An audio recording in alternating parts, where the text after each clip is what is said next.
In this video, we're going to take a look at sex-linked traits. So those are traits that are carried on the X or the Y chromosome. And we'll learn that with sex-linked traits, you see more common, with these types of conditions, they'll be more commonly seen in males than females, and we'll explain why as we go along. So the X and Y chromosomes contain information about our sex, but they also carry other genes. And there's about 1,000 X-linked genes, and there are some Y-linked genes as well that we'll talk about. Some examples of X-linked traits would be red-green color blindness, hemophilia, Fragile X syndrome, Duchenne muscular dystrophy, and a condition known as ichthyosis. Ichthyosis is when your skin is almost scaly, like the scales of a fish. Usually X-linked traits are recessive, so they can be masked in somebody that's heterozygous. But remember, males only receive one X chromosome, meaning that they can't mask the trait if they inherit the recessive trait. So here's an example with an X-linked recessive trait where the father was unaffected, he didn't have the trait, and the mother was a carrier. So 50% of the time she'll donate the affected trait to her offspring. So in the first example, the dad donated his X chromosome to the daughter, and the mom donated her affected X chromosome to the daughter, so she'll be a carrier. This example, the dad donated his Y, and the mom donated her unaffected X chromosome, so this is an unaffected son. In this example, both unaffected alleles are given to the daughter, so she's unaffected. And then in this example, the carrier mom gave her affected allele, and then he inherited the Y from the dad, so that son will be affected, whatever this recessive allele is. So because the royal family had to marry royalty, there was a lot of intermarrying between family members. So that reduced genetic diversity. And Queen Victoria, her family tree shows a high proportion of hemophilia because of that intermarrying. So she was a carrier of the gene for hemophilia.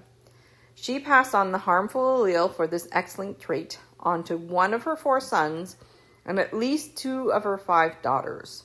Her son Leopold had the disease and he died at the age of 30, while her daughters were only carriers.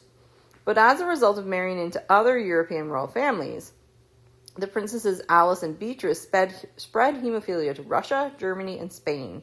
And by the early 20th century, 10 of Victoria's descendants had hemophilia, and all of them were men. So in this continuation of the lesson, we'll take a look at why that happened. Now, the Y chromosome also has genes, but it has a lot less genes than the X chromosome.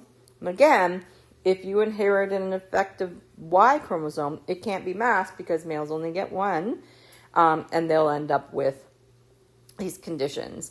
One of the Y chromosome genes is for gender determination. That's the sex determining factor. 9 of them are involved in sperm production. If any of those are defective, the result is low sperm production and infertility. But some of the other genes can cause some interesting conditions. There is one allele or one gene for something called woolly ears, where your ears are actually hairy. And that, again, because you only inherit one Y chromosome, you're not going to be able to mask it. So if a father has a woolly ear allele, all of his sons will also have woolly ears, as I already said. So one Y-linked trait is called woolly ears. Only males are affected. All sons of an affected father will have woolly ears. And the reason why it can only be passed through the father is because only males receive Y chromosomes, so the mom can't donate a Y to her offspring. So now we'll work through an example of an X-linked trait. So the red-green color blindness trait, or color deficiency is actually now the correct term, because you're not blind, you just can't see all colors. It's a recessive allele that's carried on the Y chromosome. And in this example, a woman who is a carrier for the trait marries a man with normal color vision.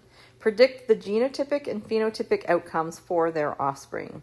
So because the mom and the dad can donate an X or a Y for the dad, or an X or an X for the mom, we have to write our notation on X's and Y's, and you'll see that in the next example.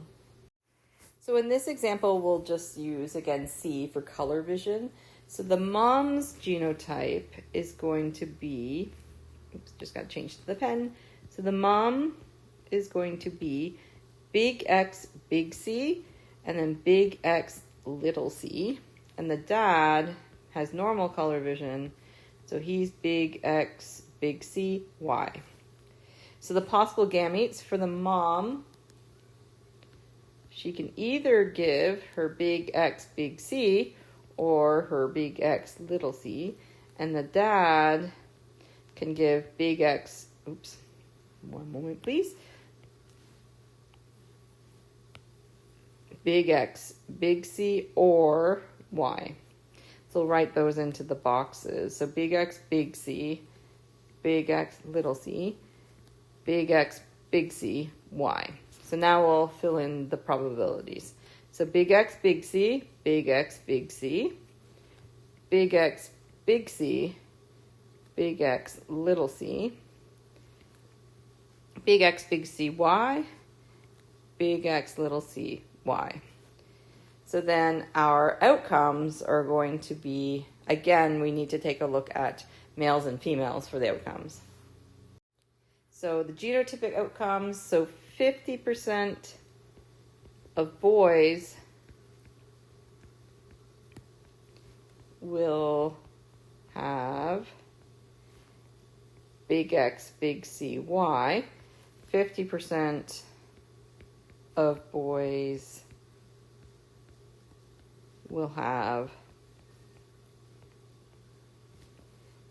big X, little c, Y. 50% of girls will have big X, big C, big X, big C. And 50% of boys will have, of girls, sorry, again.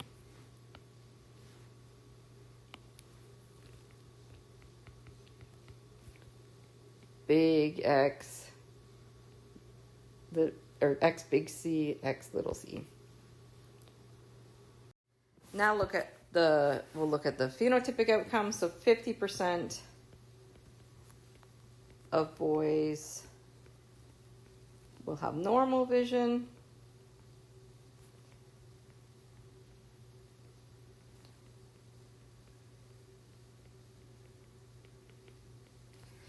50% of boys will have color blindness, red-green color blindness. And 100% of the girls will have normal vision.